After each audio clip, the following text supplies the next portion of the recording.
क्या आप जानते हैं कि हमारे शरीर के ऊपर 5 अदृश्य परतें होती हैं, जिन्हें हमारे ऋषियों ने पंचकोश कहा है। दिलचस्प बात यह है कि आधुनिक विज्ञान भी इन्हें मान्यता देता है। आज हम इन्हीं 5 अदृश्य परतों यानी पंचकोश के बारे में विस्तार से जानेंगे, लेकिन इसे समझने के लिए पहले एक कहानी सुनते हैं। एक उदाहरण के साथ शुरुआत करते हैं। एक इंसान जिसका नाम विनोद है, वह एक मल्टीनेशनल कंपनी में काम करता है। हर दिन सुबह उठता है, इधर उधर करता है, फिर लैपटॉप खोलकर ऑफिस के काम में लग जाता है। उसके बाद थक कर सो जाता है, लेकिन अंदर से वह खुश नहीं है। उसे हमेशा महसूस होता है कि कुछ सही नहीं चल रहा है और मेरी किस्मत ही खराब है। एक दिन उसके दोस्त धर्मेंद्र यादव जी उससे पूछते हैं, भाई तू हमेशा इतना थका थका और टेंशन में क्यों रहता है? क्या तुझे पता है कि असली खुशी क्या होती है और किस्मत भी कब साथ देती है? धर्मेंद्र जी का यह सवाल विनोद को सोचने पर मजबूर कर देता है। उसने सोचा, क्या सच में मेरी जिंदगी सिर्फ ऑफिस और लैपटॉप तक ही सीमित है? उसी रात यूट्यूब स्क्रॉल करते हुए उसकी नजर वैदिक वाणी चैनल के एक वीडियो पर दिखी, जिसमें पंचकोश के बारे में बताया गया था। यहीं से विनोद की आंतरिक यात्रा शुरू होती है, जो उसके जीवन को पूरी तरह बदलने वाली थी। पंचकोश क्या है? आर्षियों ने बताया है कि हमारा शरीर केवल हड्डियों और मांस का ढांचा नहीं है, बल्कि यह 5 अलग अलग परतों से बना है, जिन्हें पंचकोश कहा जाता है।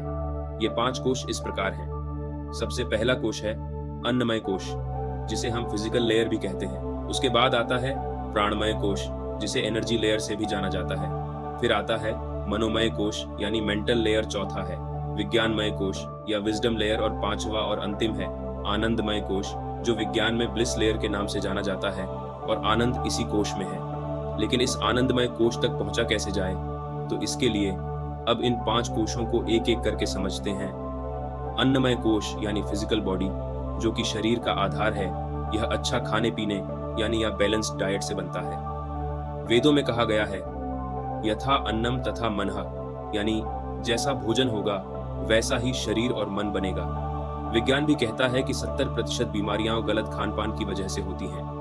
विनोद को समझ आया कि वह बाहर का तला भुना खाना बहुत खा रहा था, कम पानी पी रहा था और कोई एक्सरसाइज नहीं कर रहा था। उसने अपनी डाइट बदली, हल्का और पोषण से भरपूर भोजन लिया। कुछ ही दिनों में उसने महसूस किया कि उसका शरीर हल्का और ऊर्जावान लगने लगा।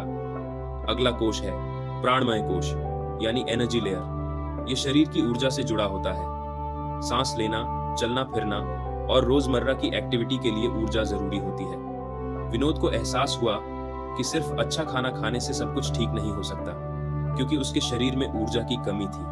उसका दोस्त उसे सांस की एक्सरसाइज सिखाता है। धीरे धीरे उसकी एनर्जी बढ़ने लगती है और वह ज्यादा तरोताजा महसूस करने लगता है। उसके बाद आता है मनोमय कोश यानी मेंटल लेयर। यह सोच, भावनाएं और मानसिक स्थिति से जुड़ा होता है।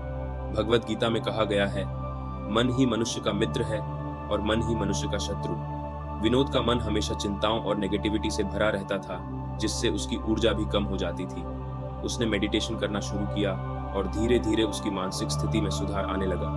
अब वह ज्यादा शांत और खुश रहने लगा। चौथा कोश है विज्ञानमय कोश यानी विजडम लेयर। यह हमारा ज्ञान, निर्णय लेने की क्षमता और बुद्धिमत्ता है। जब मन शांत होता है तो बुद्धि भी तेजी से काम करने लगती है।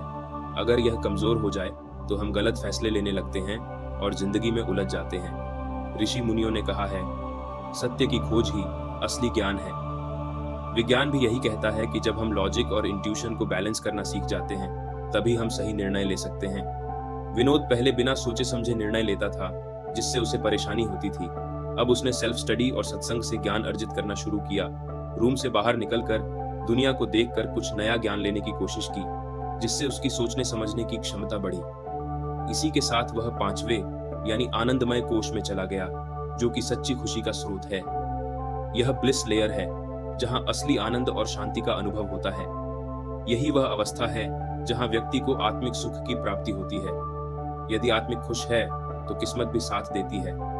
पहले विनोद कभी पूरी तरह संतुष्ट नहीं हो पाता था। अब उसने महसूस किया कि सच्चा पैसा, आनंद, सफलता और शांति सिर्फ घर में बैठकर सोचने या किस्मत के भरोसे रहने से नहीं आती, बल्कि इसे प्राप्त करने के लिए पहले अपने पंचकोशों पर काम करके आनंदमय कोश में जाना होगा, और यही से असली खुशी मिलने की शुरुआत होगी।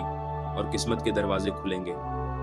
तो यदि आपका भी कोई दोस्त या परिवारजन अगर अपनी जिंदगी में स्ट्रेस और कंफ्यूजन में है और बार बार किस्मत को दोष देता है, तो उन्हें इस पंचकोश के बारे में बताएं और साथ ही कमेंट में ये भी बताइए कि आपका कौन सा कोश सबसे कमजोर है। मिलते हैं अगले वीडियो में किसी और इसी तरह के सनातन धर्म और विज्ञान के विषय पर। तब तक के लिए हर हर महादेव।